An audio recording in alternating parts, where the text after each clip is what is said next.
how you had asked me if there was a way to point to specific data? Yes, I think that would be very helpful. Okay, what were your purposes for wanting to point to data? Well, for example, on this particular spreadsheet, when I send these out to my regional sales managers, I'd like to point out a couple of things. I'd really like to give some kudos to the Midwest region because they have some outstanding overall quarterly sales. I'd also like to give some encouragement to the North. So there's really two main things I want to focus on in this particular spreadsheet. All right. So yeah, I can see Midwest is rocking it, to use our they are. thesaurus response to the word rock earlier. And we could definitely put in an arrow to point to them. What would you like to do for the North region? What? Well, with the North, I'd like to give some encouragement. They're a fairly new So maybe- area for us, and so they are expanding. They're doing a good job. They're growing from what they've done each month. But I'm afraid that they'll feel a little defeated when they see this and see that the numbers have such a big disparity. So you want something in there that says "good job," kind of tells them they're okay. Or that they're showing improvement. Yes, shows Okay. improvement. Sure. Let me show you some things we can do. First of all, the Midwest. Maybe you want to point to them, put an arrow that points to their row in this particular worksheet. So we can insert a shape, and there are all sorts of shapes stored within Excel. You go to the Insert ribbon, and you'll notice in the Insert ribbon under Illustrations, we have various things we can insert, including shapes. So let's click on the drop down for shapes and look at all the different shapes we have. There's lots of. So it remembers what you've recently used. You have lines, you have various arrows, and so forth. Now you have two choices when it comes to an arrow. If you look at the lines, there are arrows in the lines. So you could do something along those lines. Or you could come down to block arrows and put one of those in instead. So Okay. which would you rather do? I think a block arrow would be a better choice here. So we probably want one that's pointing to the left because we're going to have to put this to the right of the data. Okay. So why don't you click on that, and notice your mouse changes into a crosshair, and what you have to do is you click and drag to create the shape. And you can drag across and up and down to change the width. You see, as you drag, you change the size of the shape. Now once we have the shape drawn, do you notice a change on your screen? Oh, absolutely. I have a new, I believe you call it a contextual tab. A contextual tab. We have the Drawing Tools tab, and our shape defaults to blue. That's just a default setting, and all the shapes that we draw, unless we've changed to the default, will be blue. Okay. But we don't have to stay with blue. Okay. Right? In fact, blue doesn't really say good job, does it? Not really. So what color would you like to make it? I don't know. Our colors kind of go into the orange range, so maybe something that is company driven. So orange Okay. would be good. All right.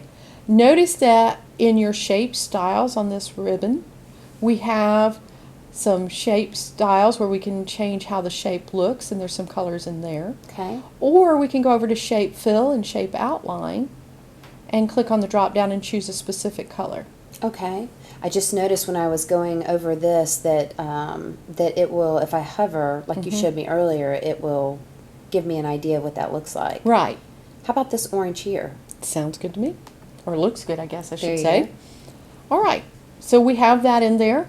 And of course we want it to point to the Midwest. Yeah, it's not really in the right place, is it? Mm-mm. Do you remember we moved that equation box when we were looking at equations? Do you remember how to do that? Right on the edge? Right on the edge. You just center your mouse on the edge and you click and drag. Now that looks great. My only problem is I really wanted to make a comment here, and Okay. it doesn't have anything in there. Shapes allow you to type in them. Oh, When the shape is okay. selected, you can type something in. So All what do right. you want to say? Great job.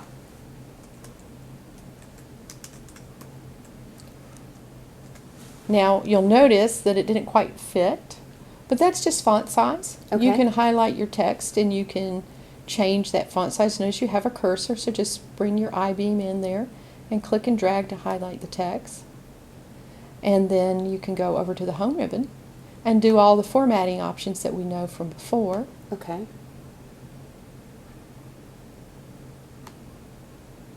And I'd probably change that font color so we can see it a little bit better while you're working with this.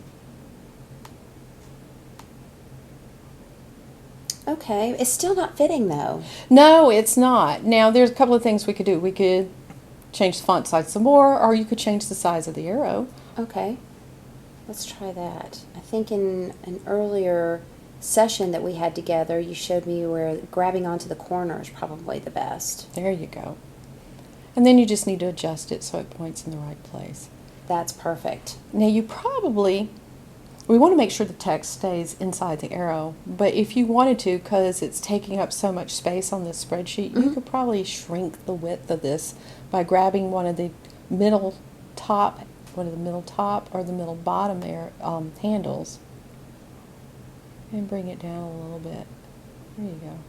And then put it in place. Okay, how's that? Looks good to me. You like it? Yeah, I do. Okay. Now, you said you wanted to do something to kind of build up the spirits of the North region. I do. So why don't we go back to Insert? You're fine. And go to the shapes. Maybe we use one of those call-outs. What do you think? Okay. Something where you can write something in that says, hey, great. Let's see, maybe this first one, does that look okay? Works for me, whichever one you want. And then it's the same as the arrow. You just click and drag and you create it.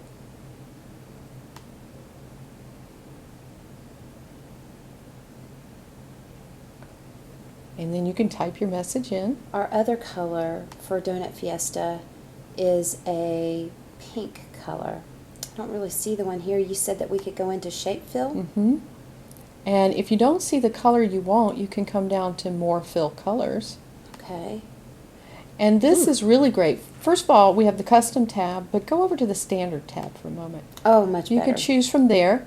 And if you pick one, notice that you have what was currently there listed and above that the new. So it shows you kind of what that color is going to look like. It's kind of a hot pink color. I think that's pretty close. Okay. See how that looks? Wow. It's pretty bright. That is pretty bright. You might want to change tone that down a little bit. Now that's bright. And you could, of course, choose other colors here. But let's just take the opportunity to look at that custom tab. Okay. Notice the custom tab has the RGB, however it is, the rainbow. Do you remember? Red, green, blue. Red, green, blue, RGBiv or something like that. So it's showing that. And you have, because we've got the pink selected, I'm going to just borrow the mouse for a moment here. There's this little white outline here. It's showing us where the color is on this spectrum. Okay. On the right here, I have that color and I have an arrow. And I can just keep that color, but I can drag up and see how my new is getting lighter. I see that. Now, if you happen to know your RGB color combinations, the numbers for the red, green, and blue, you can put a specific color in here. Okay. Somebody in your marketing department would probably know that for your logo. But you can do this, or you could have gone back over here to standard and chosen a different circle and played around with it. But I often, if I'm just trying to get a different shade and I already have the color I want, I often come to the custom and adjust it like that. Okay. So is that a color that works for you, or do you want to go a little darker? Yeah, just a slight darker, but I think you're on the right path here.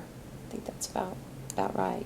You also, by the way, can grab that little white pointer that's in the spectrum and drag it around and choose a different area if you wanted to go over to green, for example. Okay. Okay? That's better. Now, your outline is still blue. Do you want to keep the outline blue? No, that doesn't look right to me. Does it to you? It doesn't look good to me either. So right underneath Shape Fill, we have Shape Outline. Okay. Same kind of thing. Now maybe that dark pink would look good. Yeah, in that would be a good one. Notice it shows you the recent colors you've chosen. Yeah, I like that. That's really helpful.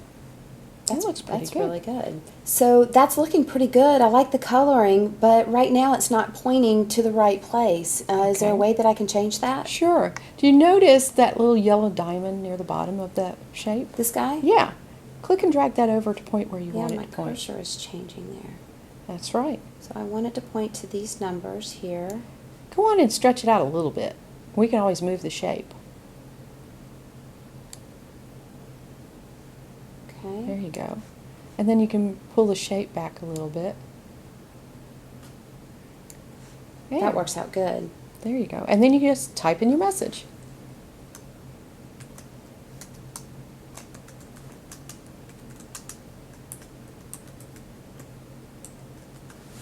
Okay, and you know how to fix this. I do. I can highlight the information in there. Oops. And then go to home. And this time I think I'm just going to bump it down till it fits. Works for me. That looks pretty good. You could center it too if you wanted. Use your alignment. Okay, so I'm going to center. And then we can use that top-down one too.